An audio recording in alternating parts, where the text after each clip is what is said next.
Bonjour, bonjour. Alors l'autre jour, j'ai une abonnée qui m'a fait remarquer que j'avais jamais mis la tarte au citron en vidéo, alors que j'en fais très régulièrement. Donc aujourd'hui, je vais un peu réparer mon erreur. Je vais vous montrer la recette de la tarte au citron au Compa Cook Elite. Alors, je ne vais pas la meringuer parce que moi, je trouve que la meringue, c'est trop sucré et je suis pas fan.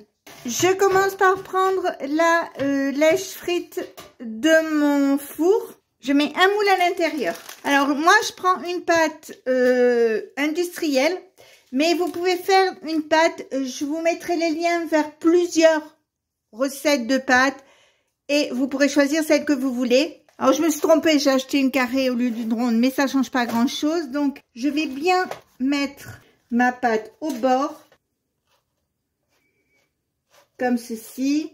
Je prends un rouleau à pâtisserie, je le passe au bord du moule. Vous n'hésitez pas à bien appuyer, hein. C'est pas ce que j'ai fait et j'aurais dû. Voilà. Donc je vais tourner le moule en même temps, enfin le truc en même temps. Ensuite, je vais enlever la pâte. Voilà ma pâte. Je prends du papier sulfurisé, je le mets au fond. Alors pourquoi mettre du papier sulfurisé? Vous allez comprendre. Je prends des perles comme ceci. Je les mets dans le moule. Je les étale bien. J'ai fait préchauffer mon four à thermostat 680 pendant 15 minutes. Et maintenant, je vais enfourner, toujours thermostat 680 degrés pendant 15 minutes pour commencer. Et après, on verra. Pendant que ma pâte cuit, je vais préparer mon lemon curd au Compa Cook Elite. Je mets la pâle de mélange. Je mets 100 g de sucre en poudre. Je mets 2 œufs entiers. Je mets 40 g de maïzena. 200 g d'eau et un jus de citron. Je mets le couvercle, le capuchon. Je l'allume. Tant qu'à faire, c'est un peu mieux. J'appuie sur ce bouton. J'appuie sur programme. Et je mets programme 16 qui est crème dessert, je crois.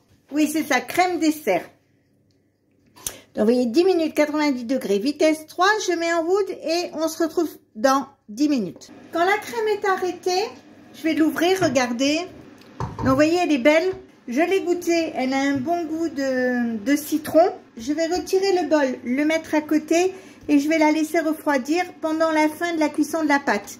Donc, pour l'instant, on va attendre un petit peu et on va continuer après la préparation de la tarte. Quand ma pâte a 15 minutes de cuisson, j'enlève les perles, j'enlève le moule, ici, et le papier cuisson. Je remets mon fond de tarte sur la lèche frite et je vais remettre 15 minutes, toujours à 180, mais je vais bien surveiller que ça brûle pas. Donc, si au bout d'un moment, on voit que c'est cuit, il faut l'arrêter. Voilà, ça y est, la pâte est cuite. Donc, vous voyez, je l'ai bien fait dorer. Elle est belle. Je ne vais pas vous montrer l'extérieur pour éviter les catastrophes. Je vais attendre qu'elle refroidisse un petit peu avant de la garnir. Je vais mettre ma crème sur la tarte.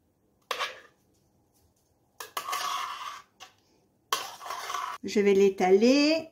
Et je vais la mettre au frais jusque demain, jusqu'au moment de la manger. Donc, si cette petite recette vous a plu, bien n'hésitez pas à mettre un j'aime, un commentaire ou tout simplement vous abonner à ma chaîne. C'est facile, c'est rapide, ça coûte rien et ça fait toujours plaisir.